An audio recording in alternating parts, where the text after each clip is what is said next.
Hi everybody, I hope you're having a good week. Thanks so much for joining me today. So I'm going to be talking about one of the most important factors for preventing burnout as a doula, and that is creating boundaries, with our time. But first, for those who don't know me, I am Darlene McCauley, and I help birth professionals start and grow their businesses with an emphasis on establishing systems and creating community both on and offline. So first, I want to ask you a couple of questions.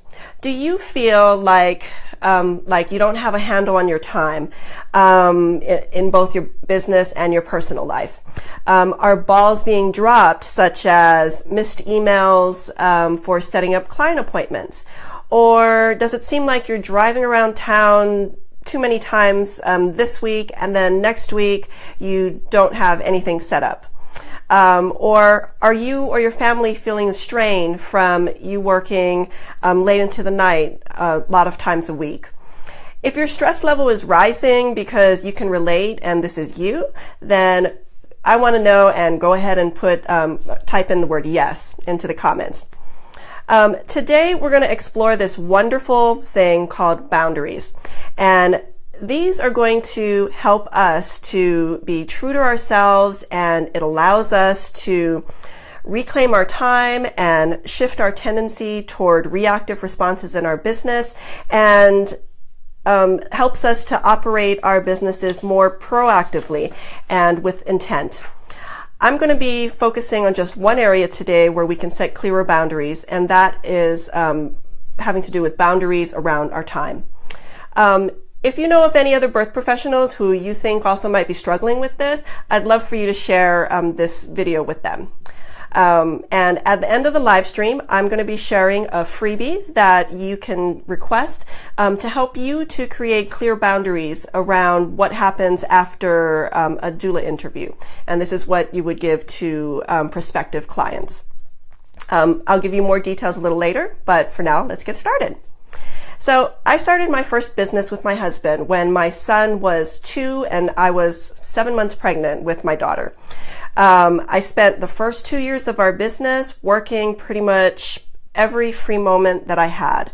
And after a period of time, my adrenals gave out and I was exhausted all the time. And it really gave me an important lesson in setting up boundaries for my business life. Mainly, the lesson was that I needed to have boundaries for both my health and my sanity. So I know that I'm not the only one who has had this experience, and I'm going to share what has worked for me and what I know has worked for others. So there are 4 steps to creating boundaries. And the first step is starting to say no, which I know can be hard for a lot of people. Decide what aspects or responsibilities in both your business and your personal lives are activities that you hate doing, and that if lessened or eliminated, it would open up a whole lot more time for you during the day. For example, is housework or cooking duties falling by the wayside? Are you spending a lot of time playing phone or email tag with people who are trying to set up appointments? Are you being asked to volunteer for things that you feel obligated to do? Are you doing a lot of repetitive administrative tasks? So whether it's an activity or a person that is draining your energy, you can decide today that you're going to say no and make a change. So for your action item on this step, I would like you to identify and make a list of everything that takes too much of your time and energy. Once you've said no to these things, you're going to look at your list and decide what to dump, what to delegate, and what to automate. And for the perfectionists out there, and I am going to say that I am a recovering perfectionist, another thing you can look at are ways to change your expectations. So let's revisit the list that I just made above. For cooking and housework, these are tasks that you can delegate to by giving more of these responsibilities to your partner or to your kids. You can hire a housekeeper, or you can use a grocery delivery service. A long time ago, I decided to let go of my high expectations of a perfectly clean house and dinner on the table at 7. I embraced some convenience foods. I got my husband to grill on Sundays so that we'd have some leftovers for a couple days during the week. I started using my crock pot and my pressure cooker to lessen the amount of time that I had to spend in the kitchen. And Amazon's Prime grocery delivery service just changed my life. Let's look at volunteering. Decide what causes really matter to you and how much time it would take to spend time being of service in these organizations. So if you feel any sort of negativity from being asked to do something, those are the ones that you're going to be saying no to. Sometimes you might have to even say no to something that you really want to do. So you can't do it all, or you'll have to be intentional about what you'll have to say no to in order to say yes to volunteering. I'm going to be sharing a link to an article that was written by one of my former business coaches and life coaches. And she wrote an article about the 9 ways to say no, which when I had small kids and didn't really know how to say no, I really learned a lot from having these 9 ways in my back pocket. Now, let's look at playing phone and email tag to set up appointments or doing repetitive administrative tasks. These are areas that can easily be automated. So for appointments, I use an online scheduler called Acuity. There are many others out there, so you can test different ones and see what works best for you. With Acuity, I set up different appointment types that I have, and I identify the limits or boundaries that I have for each one. Then I connect Acuity with my Google Calendar, and the scheduling software will generate the times that I'm available to meet based on my Google Calendar. And what's great is that it will sync up immediately. So if I add in an appointment into my calendar, Acuity is going to see what's there and make it so that I'm not available for appointments during that time slot. So for doulas, what that might mean is deciding that you might only want to do 30-minute interviews or consultations twice a week during the 10 a.m. to 2 p.m. time period while your kids are in school, and maybe 6 to 8 p.m. on another day when someone can be at home with the kids. And you might go even further and decide that you only want to have 2 appointments per day. So these are all things that can be set up in a lot of calendar or online schedulers to automatically take care of that for you. So after you meet with someone and decide and they decide that they want to meet with you, or if you'd like, you can even set this up so people can decide for themselves on your website. You can provide a link to your scheduler, and that person will go ahead and book their appointments and then receive confirmation emails. They can directly add the appointment to their calendar, and they'll receive reminders for the appointment. And all of this is going to be automatic, and you won't have to do a thing. They can even reschedule or cancel the appointments without having to contact you first. And so the only thing that you have to do is look at your calendar each day to see what appointments you have and show up. So can you imagine how much time you'll be saving if you use an online scheduler? Now, for administrative tasks there are CRMs, or client relationship management systems. And there are ones that are created specifically for doulas, and then there are other ones like Dubsado or 17 Hats, and these can be adapted for any service provider. And what these systems do is they're one-stop shops for you that can automate sending out contracts and emails. They can serve as your online scheduler, or you can integrate the two so that they work together. And it's going to keep track of everything that you have to do with a client. Then there are some people who prefer to automate only certain aspects of the client experience. I like to use a service called HelloSign to send out my contracts. So I upload the contract and the system will securely send notifications to the people who need to sign them, and I receive updates. Now, if they don't sign the contract right away, the system will also automatically send out reminders to let them know that there's a contract to sign. So that's just one more task that to use it, you wouldn't have to be doing a lot of back and forth activities in trying to get your contract signed. Other aspects that can be automated include social media scheduling and bookkeeping activities.